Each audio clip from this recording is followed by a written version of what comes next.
In this video, I want to show you how to perform first setup on the Samsung Soundbar. And to do this, first you will need to get your soundbar, find the HDMI port, which should be located, in my case, on the right side. Right here you can find two HDMI plugs, connect the cable that should be included in the package, and then the other end should be connected to your TV, and that needs to be HDMI ARC port. I have it connected right here. It's too dark behind the TV, so you won't be able to see it, but just look for HDMI ARC on your TV. Then we can move on to linking our speakers as well as the subwoofer, and also I'm gonna show you how to troubleshoot the problem when they don't want to link. So grab each of the speakers and turn them upside down. Then there's the ID set button right here. If the LED lamp is static or blinking, that means it should be alright.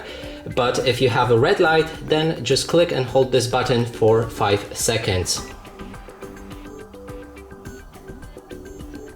It should start blinking, and you need to repeat this on each of the speakers and the subwoofer as well.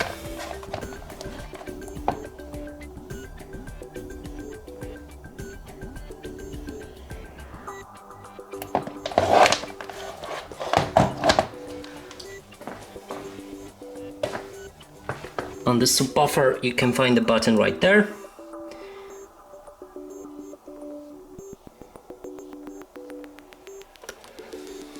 And the main soundbar, you will need to grab the remote, and then actually let me make sure that I'm pressing the right button. So we need to click and hold up button on our remote for 5 seconds.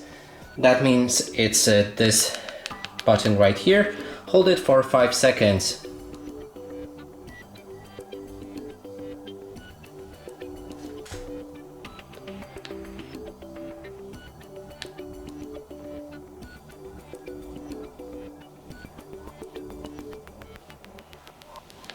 And now our ID is set, and basically if you followed everything, that means connecting our soundbar with HDMI ARC, you can turn on your TV and it should work fine. And that's it for this video. Hope you like it. Please consider subscribing to our channel, leave a like and a comment below.